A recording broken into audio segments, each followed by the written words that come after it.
It's a Star Wars show. I'm your host, Jon Justice, and on this week's episode, we have exclusive rumors, Starfighter Story details, which has me incredibly excited. Continue talk about episodes 10, 11, and 12. Finally, we have the passing of Marsha Lucas. We'll talk a little bit about her and her influence on Star Wars, and more post The Mandalorian and Grogu talk. And if you want to know why The Mandalorian wasn't a massive blockbuster, it wasn't because it was a bad movie. It's because it didn't do what Star Wars does when Star Wars is at its best. It didn't make you feel anything. And look no further than the intro as we kick off this week's episode as the example to what I'm talking about here this week. And I'm glad you're with us on a Star Wars show. It's an instinct. A feeling. The Force brought us together.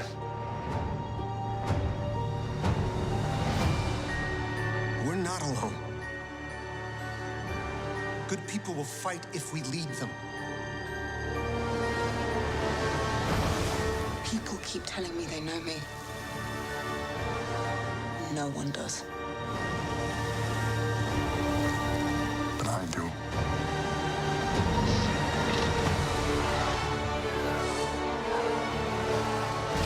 Long have I waited. And now, you're coming together.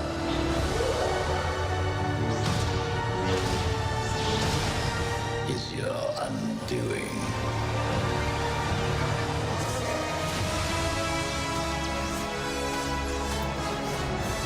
Confronting fear is the destiny of a Jedi.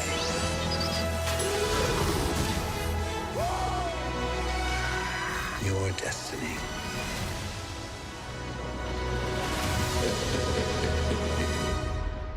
The Force will be with you. Always.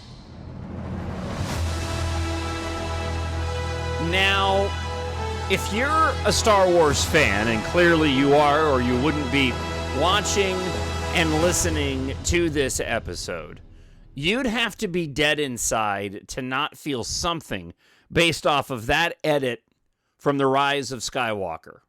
The trailer, the full trailer for The Rise of Skywalker. Even if you didn't like the film, but the musical cues and even the story beats, and maybe it's a little bit unfair because we're talking about a Skywalker saga film, but be that as it may, John Williams' score is enough to bring out the emotions and feelings of nostalgia or just fun and adventure that relates to when Star Wars is at its best.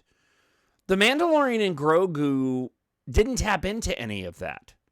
And as a matter of fact, the most emotion that I felt attached to The Mandalorian and Grogu came from one of the final trailers that really hooked me on the movie and got me legitimately excited. And it's when they used a Star Wars cue, the official Star Wars music. The music of Ludwig Göransson, I think is his name, the composer for The Mandalorian and The Mandalorian and Grogu. It's fantastic, don't get me wrong. And the theme for The Mandalorian is incredibly memorable.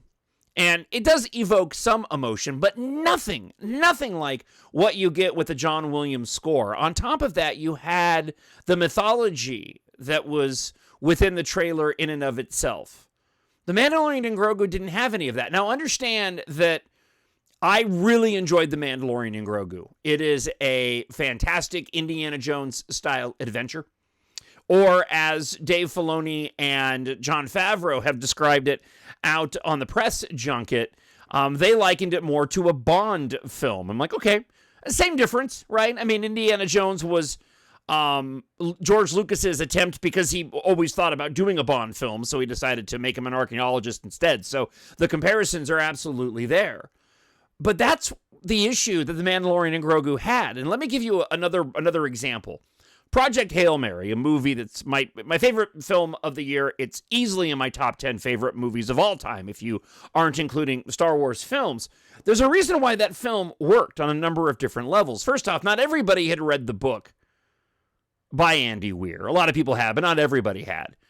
How did they make this story that's essentially a buddy film in space with an alien rock work? Well, it's because it was a buddy film in space, and it worked because it made you feel something.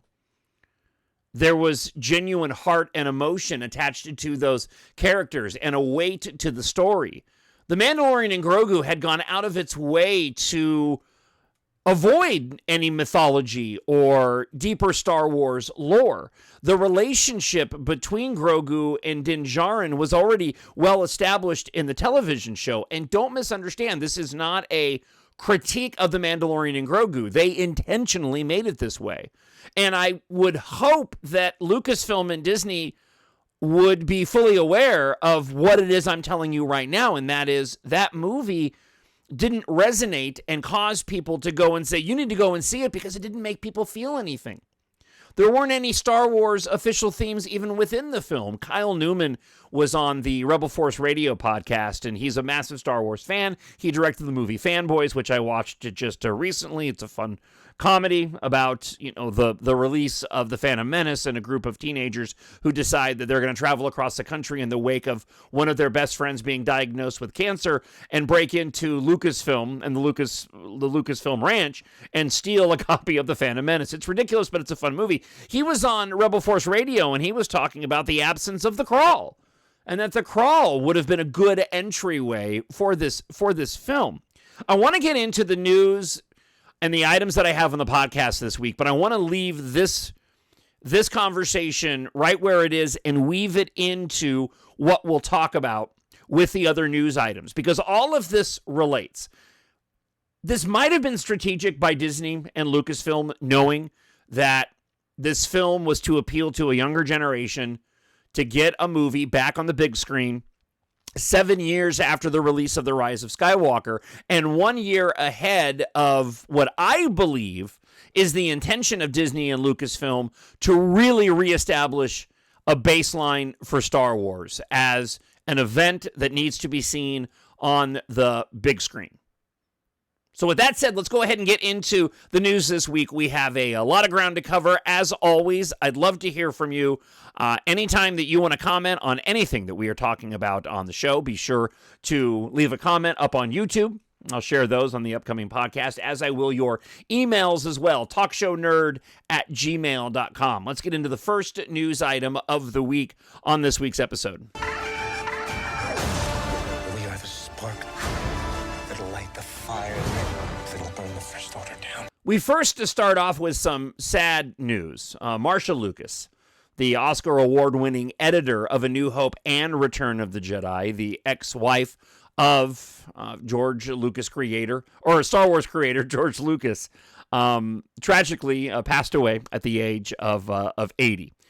She was integral, important, crucial to the development of A New Hope, the tone and feeling of Return of the Jedi. If you've never watched the Icons Star Wars documentary series, where they go through all of the films in the Lucas era, pre-Disney, to give you the background outside of the official documentaries that you would get from Disney and Lucasfilm, you need to check this out on Amazon, because Marsha Lucas is one of the featured commentators in that documentary, and she provides amazing insight, talking about the editing process, the end of Return of the Jedi, and capturing the emotion of Luke unmasking Darth Vader to see his father's face for the first time. Decisions that were made in A New Hope, and some of the major story beats of the original trilogy that might not have existed if it wasn't for Marsha Lucas. Marsha Lucas was largely responsible for bringing about that emotion and feeling of the original trilogy, and her impact on the legacy of Star Wars will be felt for generations to come.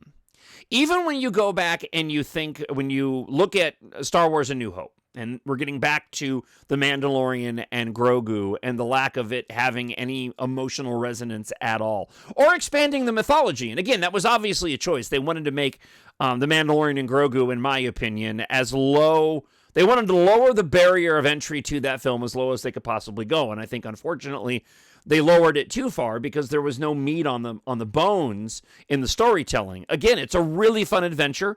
I'm looking forward to watching it again, but this is a Star Wars film that I've only watched twice in the theater, was going to go back a third time and see it, and I didn't. And I'm as big as a Star Wars fan as they come, and I just didn't have any need to feel like I needed to go see it in the theater again. And it saddens me to say that, but we didn't really see anything new. The action sequences were fun. I loved the space battle sequences. Seeing Nal Hutta, I thought was great, and stylistically, the design of the planet was awesome. I mentioned in the previous episode how I never cared for the Hutts until this film, and I thought all that was great. But at the same time, it's an adventure that I'm not in a rush to go back and see anytime soon, because there's nothing drawing me back to the theater. There's no emotion attached to the film that I want to go and capture. I've seen Project Hail Mary now, probably because I have it at home, probably 10 times now since its release. And why? Because I know the emotions that movie is going to bring out. And the same thing with our family. I think it's most people. We gravitate towards those movies that have an impact on us, where you walk away going, oh, I was so satisfied. The Mandalorian and Grogu, it's candy. It's popcorn. And that's okay.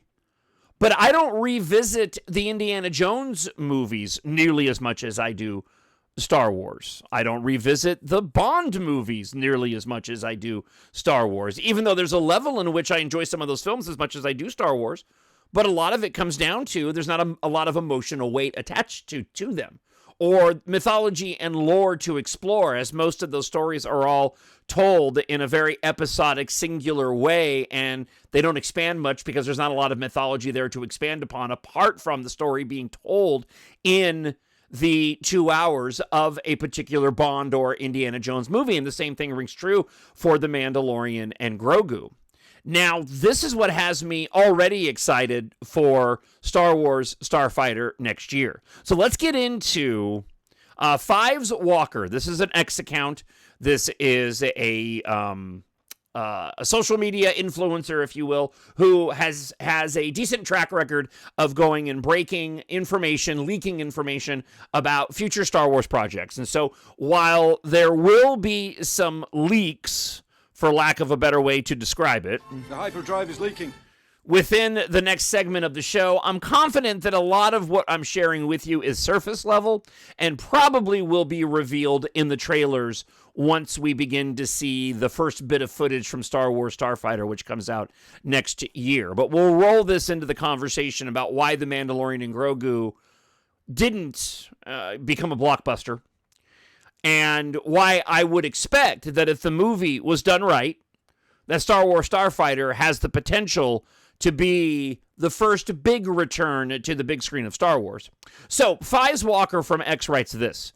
Mia Goth, the young actress, will be playing a Force-sensitive lightsaber-using character. She will be working for a warlord/arms dealer in Matt Smith, who is infamous across the galaxy, and yes, she is on the hunt for Ryan Gosling's nephew. There have been various rumors that she's playing a Sith cultist.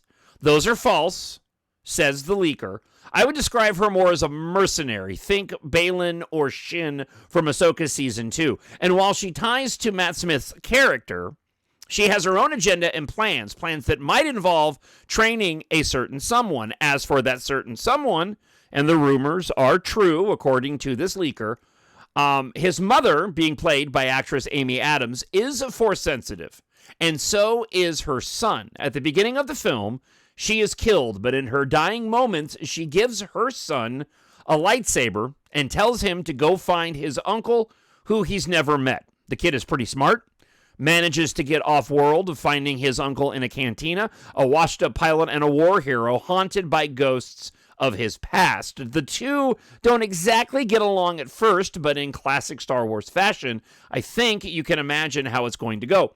Now, obviously, we already have incredibly familiar story beats to the original Star Wars, and I have no issue with that whatsoever. As George Lucas says, it's like poetry, it rhymes. Okay, so clearly, you already have sort of a lone wolf and cub situation, much like we've already seen in several different Star Wars storytelling, but I personally, just based off the surface level details, am okay with it being similar to what we've seen in the past because, as I mentioned, a lot of Star Wars is similar to what we've seen in the past. Ryan Gosling's character is codenamed Damon. The role initially was to be written for an individual in his early 30s before Gosling was cast. Damon is allegedly a renowned pilot and a war hero whose fame has already made him a known person, though he wishes he could escape the spotlight and live anonymously. Matt Smith's character name, code name, is Gerald. The role was originally written for someone much older, in his 50s or 60s. Two separate offers went out to establish big-name Oscar-winning actors, both of whom turned it down. The role was then modified to go for somebody younger. Mia Goth's codename is Kia or Kaya. The codename existed before she was cast. And Mickey Madison, the actress, rumors were true. Sean Levy personally met with her and specifically envisioned her for the role from the start until she too turned down the role and it went to Mia Goth. And you're probably, Mia Goth's newer on the scene. She's been in some well-received horror films as of late. The look of her character, the look of her as an actress, the look of her as a young woman fits perfectly with the dynamics of what they're laying out here. But to the point that I was making before of Star Wars making you feel something and mythology and how important that is to the storytelling, the fandom, and the popularity of Star Wars, already just based off of what I've shared with you, I'm intrigued. Mia Goth's Force-sensitive dark side user, for lack of a better way to describe her, since we don't know exactly what she is, if she's a Sith cultist or she happens to be more of a mercenary like Balin or Shin. Given that this is taking place some 7 to 9 years after the rise of Skywalker, I'm already intrigued that this is a young woman in her late 20s, early 30s, and then I'm curious to know, all right, well, how did you get trained in the Force? Who taught you the ways of the dark side? Same thing goes for Amy Adams, depending on how old she is. Not to mention Ryan Gosling's character, if he indeed is a war hero, what war are they referring to? I don't think he's old enough to go back to the original trilogy, unless he was really young when he was fighting in the final battle of Return of the Jedi. This is probably leaning more into the Battle of Exegol, or maybe perhaps he was a part of the Resistance and was in the middle of the Force Awakens events, and we just never saw him on screen. But already we've got several different dynamics in play that lean in directly into what Star Wars fans crave, and that is mythology, right, and feeling and emotion. It's embedded within the whole storytelling of the Jedi, the Sith, and the Jedi. It's based off of emotion. Either succumb to your emotion, use it, use your passion to grow your power and embrace the dark side, or attempt to be more passive in how you conduct yourself as a Jedi. This is where Star Wars rests at its best. Let me give you another example. I'm a huge Depeche Mode fan, but this applies to pretty much any well-renowned rock band that you can think of. The Beatles, the Stones, the list goes on and on. Together, they're stronger than separate. My favorite band, Depeche Mode, both Dave Gahan, the lead singer, Martin Gore, the core songwriter, have gone off and done their own solo work. Martin's done cover albums and then instrumentals. Dave Gahan has gone off and recorded solo work by himself and with other bands, but it's never as good as when Depeche Mode as a collective is together. And I very much believe the same thing rings true when it comes to Star Wars. Star Wars always has the potential to be fun. It always has the potential to entertain. But to really resonate, Star Wars at its strongest is when we're telling stories that are interconnected. that are growing a mythology, that are evoking a feeling and emotion. The Mandalorian and Grogu was a Star Wars solo record. Solo was a Star Wars solo record. I love both those movies. I think Solo more than The Mandalorian and Grogu. I'll revisit that more often. But my favorite parts of the Solo movie are really come at the end when you see this interaction with Kira and Darth Maul, spoiler alert.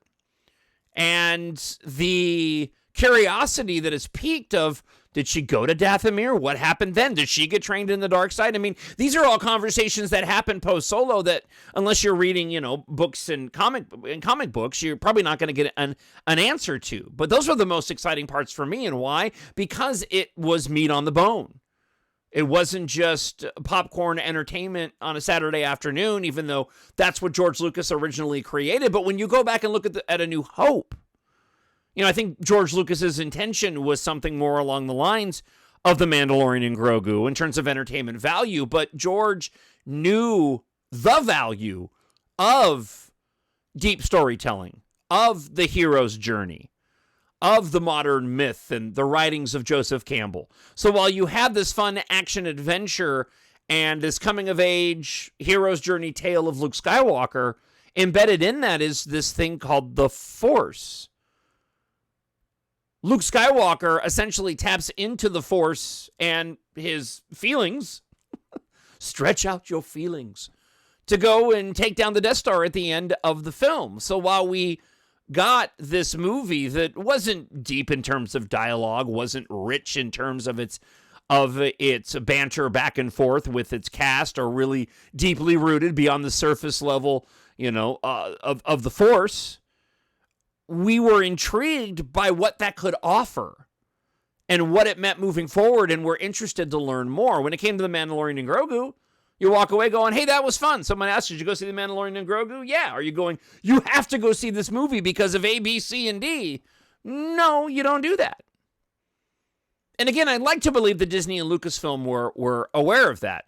Which brings me to the other big news, and something that I have been saying for, it seems like years now. And if it's finally happening, then thank the good Lord Almighty, because for me, this is what Star Wars does best, and what Disney should have been doing with Star Wars even after the controversy of The Last Jedi and the lackluster response to The Rise of Skywalker.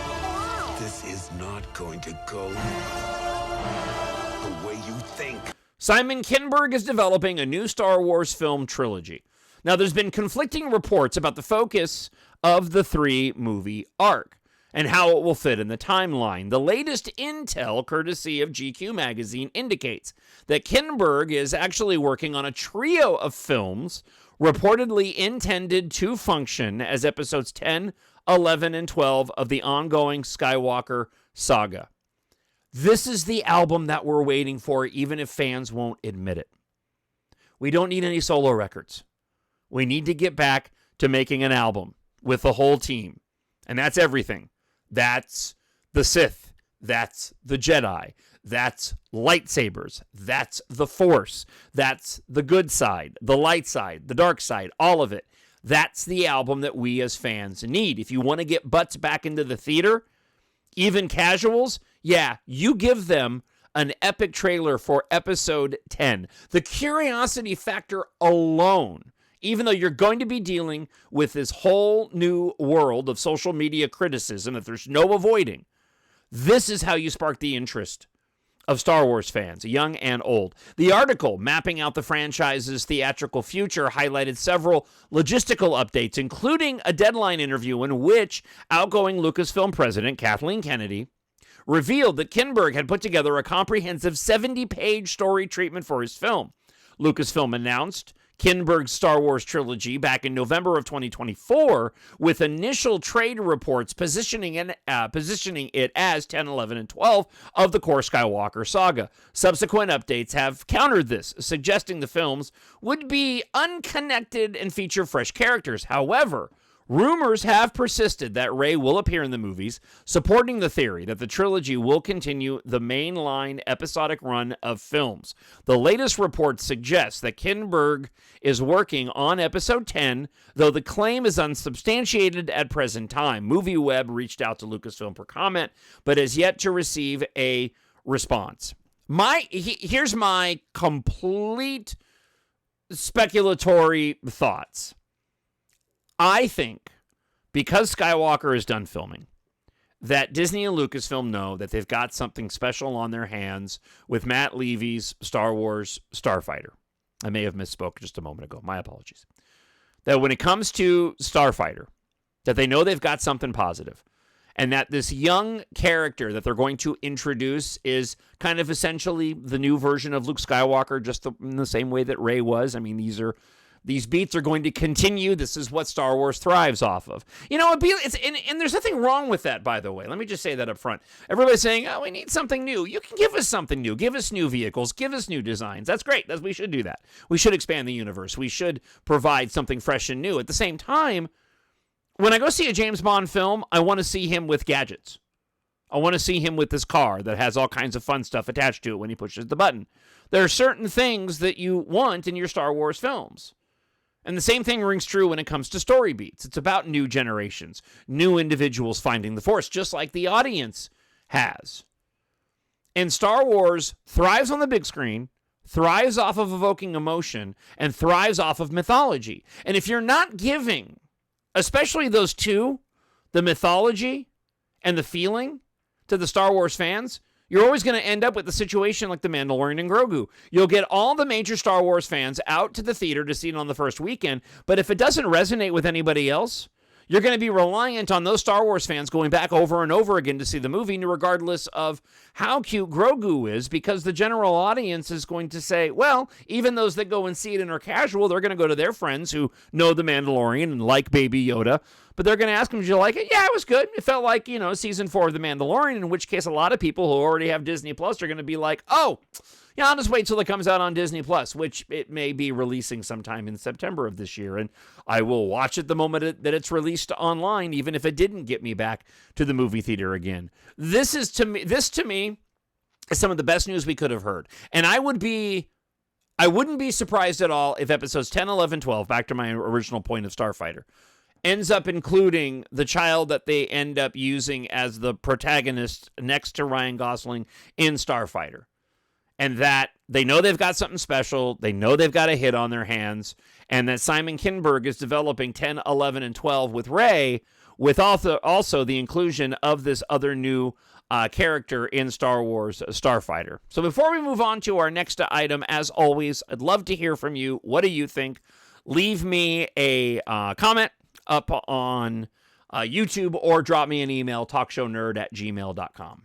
Something inside me has always been there. But now it's awake. And I need help. So a Disney executive, and we'll round out the news items this week on a Star Wars show and then get to some of your listener feedback. A Disney executive spoke on the potential impact The Mandalorian and Grogu might actually have on Disney. And again, I have to believe that, Disney and Lucasfilm, they had to be aware of what the box office was going to be, and their expectations had to be in check. This Disney executive says the impact it will have on Disney Plus is critically important to us. Not only could it ultimately end up on the service and get tens of millions of hours of watch views, it will have an impact on Mandalorian seasons 1 through 3. And what we're also finding is that it's already helping not only The Mandalorian, but the entire Star Wars catalog. And this is according to The Hollywood Reporter. So, the mandate here was they were going to do a season 4 of The Mandalorian. It probably won't happen now. They asked Jon Favreau, hey, can you go ahead and make a movie instead? And I'm sure that Jon Favreau took elements of what was supposed to be season 4, even though he wrote a whole new script to create the Mandalorian and Grogu film, again, with the mandate that you have a really low barrier of entry. Don't expand upon the mythology. There's no massive story arcs in the film. And they ended up creating probably what they ultimately set out to create. Something that was equivalent to a Mandalorian Season 4, but we'll put it on the big screen. We'll make the shareholders happy, and this will set the stage for next year and what they hope will be a renaissance for Star Wars. With Star Wars Starfighter, the re-release of the unaltered 1977 version of the original Star Wars Celebration. It's going to be a huge year. This was just a precursor, almost as if they wanted to sort of, hey, let's put a period on The Mandalorian and Grogu for now and look at the next iteration. And who knows? Episodes 10, 11, and 12 could feature an older Grogu who's finally talking. And the last point I want to make before we get to your listener feedback this week is that I want to ask this question. Is it even fair to judge The Mandalorian as a full theatrical Star Wars movie? There's no Star Wars in the title of the film. There's no crawl. There's none of the official John Williams score. It's its own thing. I did a rewatch of Indiana Jones and Kingdom of the Crystal Skull last week. And I really do enjoy that movie. I actually appreciate it more and more on rewatches. And I'm planning on doing a rewatch of Dial of Destiny, but I've been on a bit of a Steven Spielberg kick with Disclosure Day coming out this week. And I came to the conclusion that it really isn't fair to even judge The Mandalorian and Grogu like it's a Star Wars film. It should just be judged like another science fiction movie. Dispense with all of the expectations and baggage typically associated with a Star Wars film. And just realize it's a movie, science fiction, fun adventure that takes place in the Star Wars universe. But do I consider it alongside the other Star Wars movies even solo? I mean, I do because it's a Star Wars movie. But at the same time, when I go to do a rewatch of all of the Star Wars films, I'll include The Mandalorian and Grogu. But there's an argument to be made that I don't have to, because I just don't consider it to be your typical Star Wars film. And it's unfortunate that so many people went and judged it that way, but I think the box office ends up confirming my point that it's kind of its own thing. It's a Star Wars solo record. It's that simple. In as much as Dave Gahan releasing his own album, it's a Depeche Mode adjacent album, but it's not Depeche Mode. The Mandalorian and Grogu is a Star Wars adjacent movie, but not officially a Star Wars movie, if that makes sense. It's a little bit of a weak argument, I understand, because it is still Star Wars and taking place in the Star Wars universe. But I think that I've made my point there. So love to hear from you. Drop that comment and that email. And speaking of email, let's get to your listener feedback this week. I need someone to show me my place in all this. All right, first off, let's hear from a friend of the show, Luke Westover, who writes this. I saw The Mandalorian and Grogu on Friday night with my brother, my dad, and one of his friends.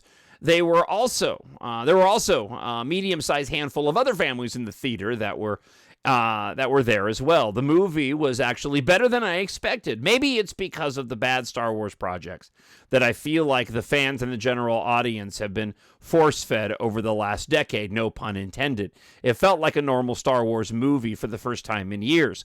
Let me stop here really quick because there's something I wanted to mention in my previous commentary I don't want to forget, because there's another solo Star Wars film that I'm not mentioning here, and that is Rogue One. And my point still rings true when it comes to Rogue One. There was mythology in Rogue One, obviously, with Chirrut and his "I'm one with the Force is with me," so that was there. But you also had the emotional weight and resonance of all of Rogue One dying in that film at the end. I mean, you don't get much more feeling and emotion than all the characters being killed at the end, fighting back against the Empire. So that's the point that I wanted to make. Now, back to Luke's email. A fun little adventure with a father and his adopted son. I've heard arguments that they should do another push for The Mandalorian and Grogu on Father's Day because of that relationship with the Mando and Grogu, and I completely agree. I was really touched by how Grogu did everything he could to make sure Din was all right after he was poisoned with the venom of the dragon snake. I was also surprised to see Jabba's son Rada. Nobody's seen him since the Clone Wars movie. It was also very cool to see somebody actually good-hearted, completely different from the rest of how the Hutts behave. Plus, seeing Din Djarin versus Embo was really fun and cool to see. I found it much better than the Boba Fett versus Cad Bane in the Book of Boba Fett. I felt that Bane was done dirty that day. The movie was about 2 hours and some minutes long, and about as long as your average Star Wars movie. That's pretty nice. Also, seeing Zeb was nice too. I was really happy and thankful that it stayed as far away from the sequel trilogy as possible, as well as not including anything woke like The Acolyte did. Although the only nitpick that I have is that the movie didn't include enough taking on the Imperial remnants like the opening prologue said, but I'd still give the movie a solid 8 out of 10. That's a great point too, because the part of the film that I enjoyed the most was that opening, was the prologue of the Mandalorian taking on those Imperial remnants, because I had a lot of questions. I wanted to hear more about the Imperial remnants. I want to know how these Imperial remnants ended up turning into the First Order. Those are answers that I hope Dave Filoni at some point in time gives us, or those are questions that I hope that Dave Filoni some point in time gives us the answers to. Luke goes on to say, so far, it feels like the first genuinely good Star Wars movie since Rogue One. I really hope Disney and Lucasfilm keep this streak going, especially with Starfighter coming next year. Thank you and take care. This is the way, Luke Westover. I still love The Last Jedi, and I still love The Rise of Skywalker. That film, The Rise of Skywalker especially, gets way too much undeserved hate. I saw somebody making a comment yesterday of, did we ever really get over the fake out of Chewbacca being dead? And the first response I have to that was, nobody got ticked off when they faked Marion Ravenwood's death in Raiders of the Lost Ark. That's a trope that's been going on in movies forever, and we never complain about it. And yet somebody somewhere started this, oh, they faked out Chewbacca's death, it was cheap. Yeah, they do it all the time, and especially in movies that you love. Leave it to the Star Wars fandom. Next up, Edwin, friend of the show, writes in, listening to your last podcast gave me a thought that Star Wars fans are so different from generation to generation. I'm in the Generation X era, and I tend to get along and understand things from people in my generation. I barely relate and have different mindset and opinions from other generations. Same with Star Wars fans. As someone who's not from my generation is not going to get what Star Wars is in a way that I do. It's interesting to see and hear, but it's just the age we live in now. I don't know what my point was. I was just chiming in. I've been watching a lot of first-time reactions to people on YouTube seeing Star Wars for the first time originally and the prequels. Very interesting reactions and different, but mostly positive and great reactions. Anyways, love hearing your podcast. I hope you enjoyed the movie. I will, I'm sure, and hope you and your family are safe and blessed until next time, Edwin. 180movie, 180movie.com is his website, by the way. And yes, we're all doing just fantastic, Edwin. It's always great to hear from you, and I'm glad that you are still listening. The dynamics in which we have commentary around pop culture and politics is forever changed because of the smartphone. It's that simple. Because of the algorithms, what they feed us, and the ability to go and make money virtually on a whim if you happen to be online. It's changed the dynamics and the criticism. In some ways good, but in mostly bad. And that's unfortunate. And my hope is that the studios will begin to ignore the smartphone commentary, the money being made off of the commentary, and stick strictly to just going back and telling good stories. It's that simple. Just tell a good story. Have it adhere to societal norms that we all adhere to. Don't inject politics where it's unnecessary. Don't inject anything with an agenda where it's unnecessary. And 9 times out of 10, it's unnecessary. And just tell a fun Star Wars story. The Mandalorian and Grogu was that. It just didn't have the emotional resonance to go and capture the imagination of the audience beyond the storytelling that we saw sitting inside a cooled, darkened movie theater. That's okay. If that's what Disney's expectation was, Star Wars should be an event, and an event needs to evoke feeling, it needs to evoke emotion and excitement, and it needs to give us something to think about, even if it is this mythical force that surrounds us and binds us.